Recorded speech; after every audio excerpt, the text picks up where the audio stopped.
నమస్తే, welcome to 95 news. Paper ముచ్చట కార్యక్రమానికి స్వాగతం.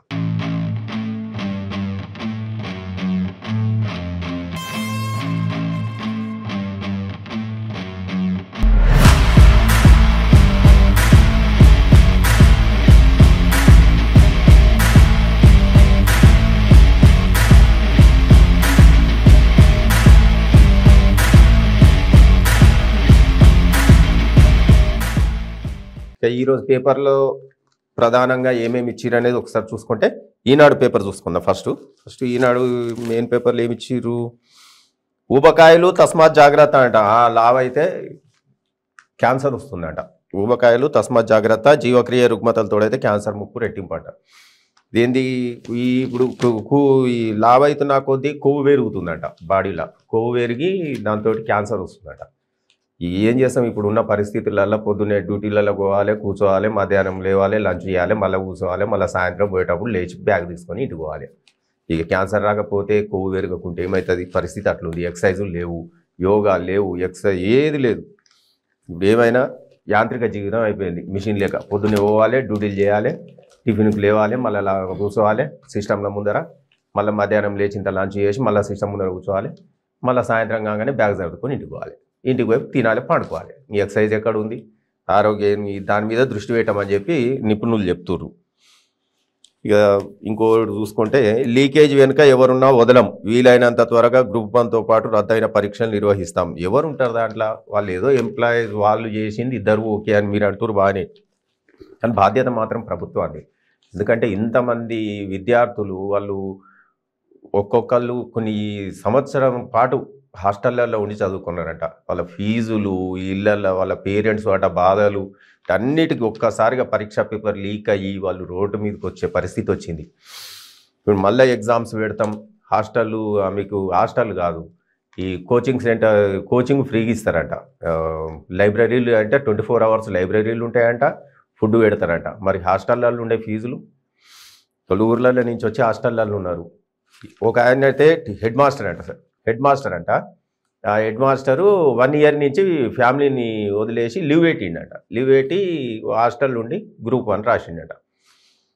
ఇప్పుడు ఆయన గ్రూప్ 1 క్యాన్సల్ అయ్యా ఎగ్జామ్. ఇప్పుడు ఆయన ఏం చేయాలి? మళ్ళీ పోయి డ్యూటీలో జాయిన్ అవుతుంది. ఈ గ్రూప్ 1 వద్దు, ఏదొద్దు, నా ఉద్యోగం నేను చేసుకుంటాను సపరేట్గా ఉన్నాను. ఇంకో వాళ్ళు అయితే వాళ్ళు ఫ్యామిలీని మొత్తం ఆంధ్ర నుంచి ఇక్కడి నుంచి అంటే నల్గొండ జిల్లాని మొత్తం ఫ్యామిలీని తీసుకొని వచ్చిండట. ఫ్యామిలీని తీసుకొని వచ్చి 1 ఇయర్ నుంచి ఏ జాబ్ చేస్తలేడట, ఓన్లీ కోచింగ్ తీసుకుంటుండట గ్రూప్ 1 గురించి. అప్పులు చేసుకుంటూ ఫ్యామిలీని పోషిస్తున్నారు. ఇప్పుడు ఎగ్జామ్ క్యాన్సల్ అయ్యాయి. ఇంకో 3 నెలల్లో మెయిన్స్ వస్తాయి. ఇక మెయిన్స్లో ఏదో సాధిస్తా జాబు అనుకున్నాడు. ఇప్పుడు ఉన్నట్టుండి పోయింది. ఇప్పుడు క్యాన్సల్ కావడం వల్ల ఇప్పుడు ఆయనకి ఎంత ఇబ్బంది. ఫ్యామిలీ మొత్తం 1 ఇయర్ నుంచి అంట కోచింగ్ తీసుకుంటూ, హాస్టల్లో వండుకుంటూ, ఫ్యామిలీని పోషించుకుంటూ, అప్పులు చేసుకుంటూ నడిపించుకుంటుంది. ఇప్పుడు వాళ్ళ అటువంటి ఎంతోమంది విద్యార్థుల జీవితాలు అస్తవ్యస్తమైనవి ఈ ఎగ్జామ్ పేపర్ లీకేజ్ వల్ల.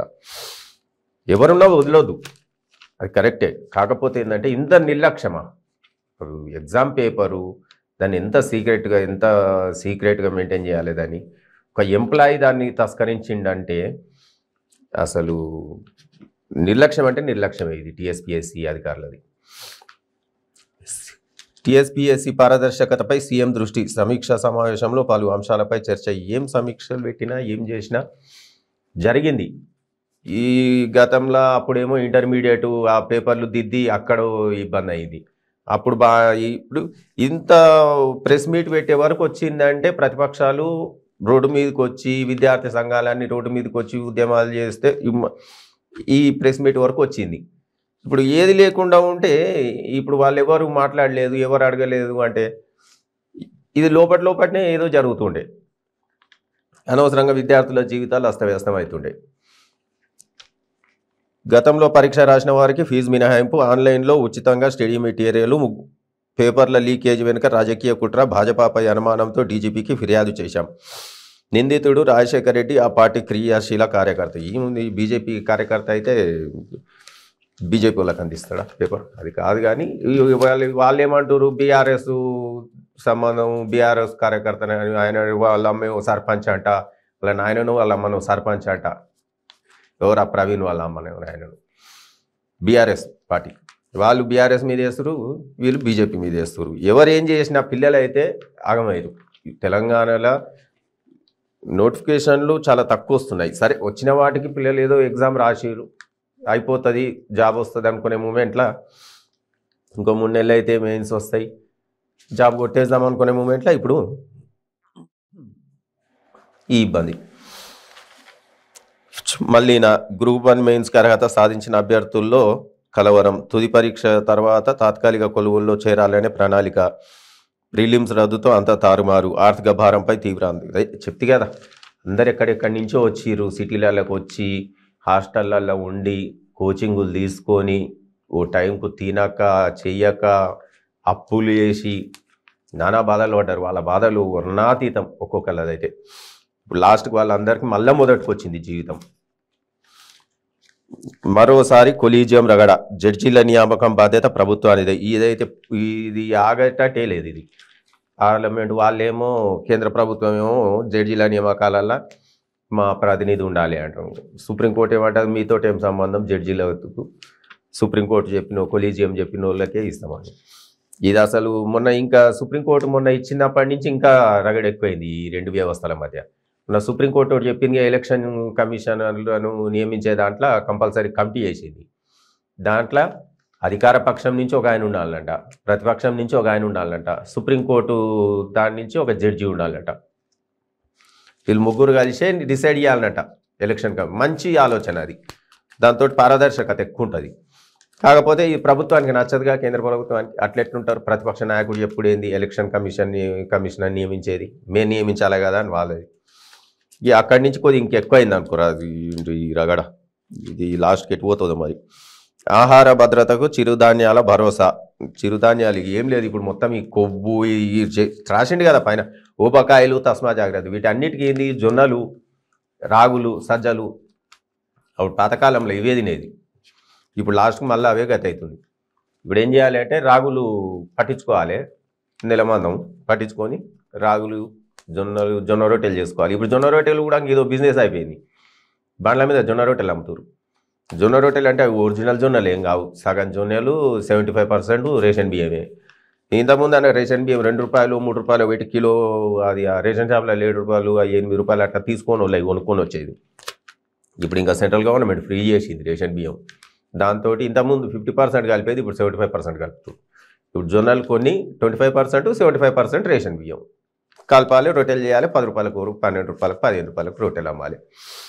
ఈ మన ఇళ్ళలోనేమో ఈ గ్యాస్ స్టవ్ల మీద రొట్టెలు కావు, కట్టెల పొయ్యి కావాలి. ఆ కట్టెల పొయ్యి పెడుతురు, బండి పెడుతురు. అవి తిని జొన్న రొట్టె అని ఫీల్ కావాలి అంతే. అవి జొన్న రొట్టెలు కావు, బియ్యం రొట్టెలే. కాకపోతే జొన్న రొట్టెలు 4 కలుస్తాయి, జొన్నలు 4 కలుస్తాయి కాబట్టి జొన్న రొట్టెలు అని ఫీల్ కావాలి. అటు అదే అటు బయట నుంచి నమ్ముకొని తెచ్చుకున్న ఫుడ్ తోటి కూడా ఈ ఊబకాయం, ఈ రోగాలు, ఈ రోస్టులు, ఇవన్నీ బీపీలు పెరుగుడు, షుగర్లు వచ్చుడు, లాస్ట్ క్యాన్సర్ కూడా వస్తుందట. సుప్రీంకోర్టులో ఈడీ కేవియట్. తమ వాదనలు వినకుండా మధ్యంతర ఉత్తర్వులు ఇవ్వద్దని విన్నపం. కవిత కేసులో ఇది ఎమ్మెల్సీ కవిత సుప్రీంకోర్టులో పిటిషన్ చేసింది కదా, మహిళా హక్కులకు భంగం కలుగుతుంది, నన్ను రాత్రి 8:30 దాకా విచారించారు, ఇది మహిళా హక్కులకు భంగకరం, మాకు స్టే ఇవ్వండి, అసలు మా మీద విచారణ కావద్దని. దాని మీద ఎటువంటి ముందస్తు చర్యలు తీసుకోకుండా, ఈడీ ఎటువంటి ముందస్తులు చర్యలు తీసుకోకుండా నాకు స్టే ఇవ్వాలి అని చెప్పి సుప్రీంకోర్టుకు పోయింది. దాంతో ఇప్పుడు కేవియట్ వేసింది ఈడీ. ఈ కేవియట్ ఏంది అంటే కంపల్సరీ ఇరు పక్షాల వాదనలు వినాలి. వాదనలు విన్నాకనే జడ్జిమెంట్ అనేది వాళ్ళు ఏందనేది డిసైడ్ చేస్తారు జడ్జిలు, న్యాయమూర్తి. అందుకని ఏంటి అంటే మాకు చెప్పకుండా, మాకు నోటీసులు ఇవ్వకుండా, మా వాదన వినకుండా సడన్గా స్టేలు ఏమన్నా ఇచ్చారు ఆమెకు సపోర్ట్గా, అటువంటిది ఏమి ఇవ్వకుండా మా వాదన కూడా వినాలి అని చెప్పి కేవియట్ వేసింది. మరి రేపు రమ్మని చెప్పారు 20 తారీఖు. మరి ఈడీ 20 తారీఖు రమ్మన్నారు. మరి 20 తారీఖు మరి రేపు పోదా అనేది తెలియదు. 24 తారీఖు ఏమో సుప్రీంకోర్టులో కేసు ఉంది. ఇప్పుడు ఆల్రెడీ నిన్న ఆయనను మాగుంట శ్రీనివాసరెడ్డి ఆయనకు కూడా ఈడీ నోటీస్ ఇచ్చింది రమ్మని. ఆయన కూడా ఓలే. ఆయన ఏం చేసిండు, వాళ్ళ మాగుంట సుబ్బరామరెడ్డి ఉన్నాడు, వాళ్ళ కొడుకుకి ఏదో హాస్పిటల్ ఉంటే నేను హాస్పిటల్లో ఉన్నా తర్వాత వస్తా అని చెప్పించినాడు. ఈ ఎంక్వైరీ ఎక్కడికి పోతుందో మరి. స్తంభించిన సమాచార కమిషనర్ల పదవి విరమణతో పేరుకుపోయిన 7,900 అప్పీళ్ళట. సమాచార హక్కు చట్టం కింద ఏవైతే అప్లికేషన్స్ ఇస్తున్నారో వాటికి సమాధానం ఇచ్చే దిక్కే లేదట. అప్పీళ్ళ పోతే వీళ్ళు ఎట్లా అయ్యారు, కింది స్థాయి పిఏఓ ఎట్లా అయ్యాడు, దాని మీద అప్పీలేట్ అథారిటీకి పోతే అప్పీలేట్ అథారిటీ కూడా ఇయ్యరు. లాస్ట్కు ఫైనల్గా సమాచార కమిషనర్కు అప్పీలేట్ అథారిటీ కింద ఆయనకు అప్లికేషన్లు పెడితే అసలు ఆ కమిషనరే లేడట. ఈ చెట్టోళ్ళు ఎవరు, వాళ్ళకి పని లేక అధికారులందరూ ఉట్టు కూర్చుంటారంట ఆఫీస్లో, ఏం పని లేక. ఇట్లుంది సమాచార హక్కు చట్టం. సెర్పు ఉద్యోగులకు ఉగాది కానుక 1 నుంచి వేతనాలు పెంచుతూ రాష్ట్ర ప్రభుత్వం ఉత్తర్వులు. గ్రామీణ పేదరిక నిర్మూలన సంస్థ సెర్ప్ ఉద్యోగులకు రాష్ట్ర ప్రభుత్వం ఉగాది కానుకను ప్రకటించింది. వారికి ఏప్రిల్ 1 నుండి కొత్త వేతన విధానం పే స్కూల్ అమలుకు శనివారం ఉత్తర్వులు జారీ చేసింది. 23 సంవత్సరాలుగా సెర్ప్లో పనిచేస్తున్న ఉద్యోగులకు కొత్త పే స్కేల్ ఇస్తామన్న సీఎం కేసీఆర్ హామీ మేరకు ఈ ఉత్తర్వులు జారీ అయ్యాయి. 23 ఏళ్ళ నుంచి పనిచేస్తున్నారట వాళ్ళకి, ఇప్పుడు జీతాలు పెరిగినాయట. అది ఉగాది కానుక. మళ్ళా 2 డిఈఓలకు జాతీయ పురస్కారం. ఈ కరోనా టైంలో 2 డిఈఓలు స్కూళ్ళల్లో ఈ ఆన్లైన్ క్లాసులు ఇవి చెప్పి విద్యార్థులకు మంచి, అంటే ఈ విద్యార్థులు ఎటువంటి స్టడీస్ ఇబ్బంది పడకుండా వాళ్ళకి అన్ని సౌకర్యాలు కల్పించి వాళ్ళకి మంచి శిక్షణ ఇచ్చినందుకు 2 డిఓలకు జాతీయ పురస్కారం ఇచ్చారు. ఒకటేమో యాదాద్రి భువనగిరి, మేడ్చల్ మల్కాజ్గిరి విజయ్ కుమారి, మెదక్ జిల్లా రాధాకిషన్లు అంట. 2కి జాతీయ పురస్కారాలు ఇచ్చారు. గెలిచినట్లు ప్రకటించిన డిక్లరేషన్ ఇవ్వడంలో జాప్యం. రోడ్డుపై తెదేపా నేతల బైఠాయింపు. ఈయన ఆల్రెడీ గెలిచిండట పశ్చిమ రాయలసీమ ఎమ్మెల్సీగా, పట్టభద్రుల ఎమ్మెల్సీ. ఆల్రెడీ నిన్న 3 పట్టభద్రుల ఎమ్మెల్సీలు అయితే 3 2 ఆల్రెడీ టీడీపీ గెలిచింది. 3వ దాన్ని కూడా ఇక అయిపోయింది, గెలుస్తున్నారు అనుకుంటే ఆల్రెడీ గెలిచిండ్రు అని చెప్పేసినట కలెక్టరు. చెప్పినాక డిక్లరేషన్ ఇవ్వలేదట. ఇక రాత్రి మొత్తం వాళ్ళు కూర్చున్నారు ఆడ ఆఫీస్ దగ్గర. కలెక్టర్ ఏమో వెళ్ళిపోయింది డిక్లరేషన్ ఇవ్వకుండా. వీళ్ళేమో ఈ సెంట్రల్ ఎలక్షన్ కమిషన్ ఫిర్యాదులు, కంప్లైంట్లు ఇవన్నీ చేస్తుంటే పోలీసు వాళ్ళు ఏమో వీళ్ళందరినీ తీసుకుపోయి లోపల కూర్చోబెట్టారు పోలీస్ స్టేషన్లో. ఇంకా మరి ఏమవుతుందో మరి చూడాలి. ఇది కూడా మళ్ళీ కాదు, మళ్ళీ మొదలు పెట్టాలి, మళ్ళీ కౌంటింగ్ మొదలు పెట్టాలి. ఆల్రెడీ 3 రోజులు పట్టింది కౌంటింగ్ చేసేటప్పుడు. మళ్ళీ ఇప్పుడు మళ్ళీ రీకౌంటింగ్ చేయాలి అని అడుగుతున్నారట వైసీపీ వాళ్ళు. మరి ఇక చేస్తారా, మరి ఈయనని ప్రకటిస్తారా అనేది చూడాలి. మొత్తం మీద 3కి 3 తెలుగుదేశం పార్టీ గెలుచుకొచ్చింది ఆంధ్రాలో, తెలంగాణలో కాదు ఆంధ్రాలో. కంటి వెలుగు కార్యక్రమంలో 80 లక్షల మందికి పరీక్షలు. అద్భుతమైన పథకం ఇది కంటి వెలుగు అనేది. ముఖ్యమంత్రి కేసీఆర్కి ఏ విధంగా ఆలోచన వచ్చిందో, మరి ఆయన కంటి ఆపరేషన్ చేయించుకున్నాక కొద్దిగా తెలిసినట్టుంది ప్రజల బాధలు.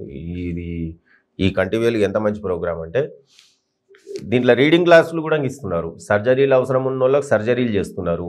మంచి అద్దాలు కూడా మంచిగా ఉన్నాయి, చాలా బాగున్నాయి. ఎవరన్నా చేయించుకోని వాళ్ళు ఉంటే, కంటి ప్రాబ్లం ఉన్నా కానీ ఈ అద్దాలు ఈ ప్రాబ్లం ఉన్నా అని పోయి చేయించుకోండి ఎమ్మడే. ఎందుకంటే ఇది ఆల్రెడీ 45 days అయిపోతున్నట్టుంది. మరి ఇక తొందరలోనే మళ్ళీ అది కూడా క్లోజ్ అవుతుంది. రైలులో మంగళసూత్రం చోరీ, బాధితురాలకి 1,00,000 పరిహారం. ఈ ట్రైన్లో పోతుంటే ఒక ఆమె పండుకొని ఉంటే చైన్ గుంజుకపోయారంట. ఆమె ఏం చేసింది, దీంట్లో వినియోగదారుల దాంట్లో వేసిందంట పిటిషన్. నా చైన్ గుంజుకపోయారు, వీళ్ళు ఎవరు పట్టించుకోలేదు, పోలీసు వాళ్ళు ఉంటే ఈ పని కాకపోతుంటే అసలు కంపార్ట్మెంట్లకు దొంగలెట్లు వస్తారు అని చెప్పి వేసిందట. కరెక్టే. మరి దాంతో ఏం చేసింది ఈ వినియోగదారుల ఫోరము, ఇది మాకు సంబంధం లేదు అన్నారట. అనగానే రైల్వే వాళ్ళు ఏం చేసిరు, పిటిషన్ వేసిరు. మేము ఎందుకు ఇస్తాము పైసలు, మాకేం సంబంధం, మాకు కూడా సంబంధం లేదని వేసారు. ఎందుకు సంబంధం ఉండదు మీకు అని మళ్ళీ రివర్స్ అయింది ఫోరం. రివర్స్ అయ్యి ఏం చేసింది, అసలు పోలీసు వాళ్ళు లేకుండా కంపార్ట్మెంట్లకు ఏం చేస్తారు, కంపార్ట్మెంట్లకు దొంగెట్లు వస్తాడు అంటే ఎవరైనా రావచ్చా, టికెట్ రిజర్వేషన్ చేసుకున్న కంపార్ట్మెంట్లకు ప్రయాణికులకు భరోసా ఎక్కడ ఉంటుంది అని చెప్పి ఏం చేసింది, ఇట్లా కాదు ఇది తప్పు చేసిరు అని చెప్పి 1,00,000 రూపాయలు జరిమానా వేసిందట. మళ్ళీ 10,000 కోర్టు ఫీజుల కింద కూడా ఇట్లా పోరాటం చేయాల్సి వస్తుంది. పోలీసులు కూడా నిర్లక్ష్యంగా ఊహించిరంట. ఇద్దరు కలిపేసింది, అటు రైల్వే ఇటు పోలీసులు ఇద్దరు కలిసి 1,00,000 రూపాయలు 10,000 ఫైన్ కట్టండి అని. ఇక సాక్షి పేపర్ చూసుకుంటే బీజేపీ కుట్రకోణం, టీఎస్పీఎస్సీ పేపర్ల లీకేజీలో లోతుగా దర్యాప్తు జరపాలని డీజీపీని కోరాం. అదే ఈ ఆయన బీజేపీ కార్యకర్త అని చెప్పి కేటీఆర్ అంటుండు. నిన్న రిపోర్టర్ల మీద కూడా సీరియస్ అయ్యిండు. అసలు అంటే ప్రెస్టేషన్ ఎట్లొస్తుందంటే ఇంతమంది ఒక్కసారిగా అటు ఏబీవీపీ అని చెప్పి వాళ్ళు పడతారు, ఎన్ఎస్యూలు, ఇటు కాంగ్రెస్ పార్టీ నుంచి, ఇటు బీజేపీ నుంచి, బీజేవైఎం నుంచి అందరూ కలిసి ఆ అంటే టీఎస్పీఎస్సీ బోర్డు మీద కురుకుతున్నారు. కేటీఆర్ అంటుండు 13 రాష్ట్రాలలో వచ్చి టీఎస్పీఎస్సీని చూసిపోయారు, అద్భుతం అని అన్నారు వాళ్ళ పనితీరును అని. మొన్నైతే ఆ బోర్డు వికెట్ అందుకు ఆ బీజేపీ వాళ్ళు గోడెక్కి బోర్డు వికెట్ అందుకే చూసిరు ఆ టీఎస్పీఎస్సీని, బోర్డే లేకుండా చేస్తుండే రిజర్ అయితే. అంటే అంత పోరాటం చేస్తే ఈరోజు ముఖ్యమంత్రి సమీక్ష దగ్గరకు వచ్చింది. ఇది విద్యార్థుల భవిష్యత్తుకు సంబంధించిన అంశం. దీంట్లో ప్రభుత్వాన్ని ఏం అంటే బాధ్యతారాహిత్యం అని చెప్పలేము, ఏం బాధ్యత అని కూడా అనలేము. వాళ్ళకేం సంబంధం అని కూడా సంబంధం ఉంది అనలేము, సంబంధం లేదనలేము. ఉంటుంది. ఎందుకు ఉండదు అంటే పర్యవేక్షణ కంపల్సరీ ఉండాలి.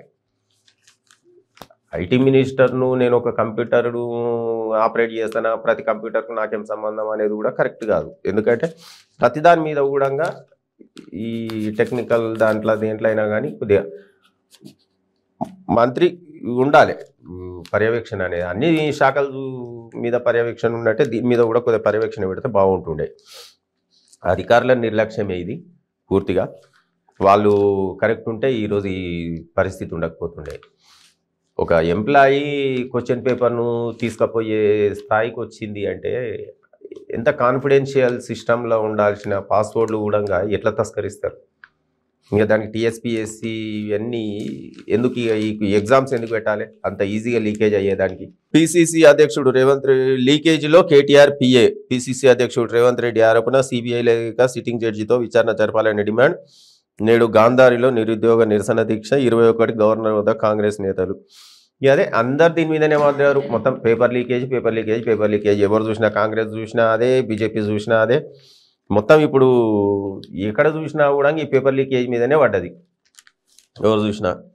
వడగళ్ళు ఈదురుగాలులు. రాష్ట్ర వ్యాప్తంగా ముంచెత్తిన అకాల వర్షాలు. ఖమ్మం జిల్లాలో తెగిపడ్డ విద్యుత్ తీగలు తగిలి వృద్ధ దంపతులు మృతి. పలు జిల్లాల్లో వ్యవసాయ ఉద్యాన పంటలకు తీవ్ర నష్టం. హైదరాబాద్లో సుమారు అరగంట పాటు కుండపోత. పలు చోట్ల తేలికపాటి వర్షాలు కురవచ్చన్న వాతావరణ శాఖ. నిన్న సాయంత్రం నుంచి అయితే సిటీలో కూడా తెలంగాణ మొత్తం పడ్డది. ఇంకా హైదరాబాద్లో ఇంకే తొందరగా తెలిసిపోతుంది వర్షం వచ్చినట్టు. వేరే దగ్గర అయితేనేమో పంటలు నాశనం అవుతాయి. పంటలు మొత్తం ఆల్రెడీ ఇప్పుడు మామిడి పూతకొచ్చి పిందెల దశలో మొత్తం పిందెలు అనేవి రాలిపోయినాయంట మామిడి చెట్లు. కొన్ని చెట్లే ఊడిపడ్డాయంట. ఈ హైదరాబాద్ లేని కొద్ది వర్షం వచ్చిందంటే రోడ్ల మీద నీళ్లు, ట్రాఫిక్ జాము. 6 గంటలకు డ్యూటీ నుంచి అయిపోయి వెళ్ళిన ఆయన ఇంటికి వరకు 10:30, 11. అది కూడా పోతే అదృష్టమే. ఆ 10, 10:30 వరకు కూడా అవసరం అయితే బండి పార్క్ చేసి ఆడనే రోడ్డు మీద వదిలేసి పక్కన ఎండన ఫుట్పాత్ చూసుకొని పండుకోవాలి. ఆ పరిస్థితి ఉంది సిటీలో.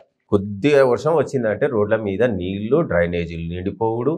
ఈ రోడ్లు ఎన్నడు బాగోదు. ఎన్ని ఫ్లైఓవర్లు కట్టినా ఇదే పరిస్థితి.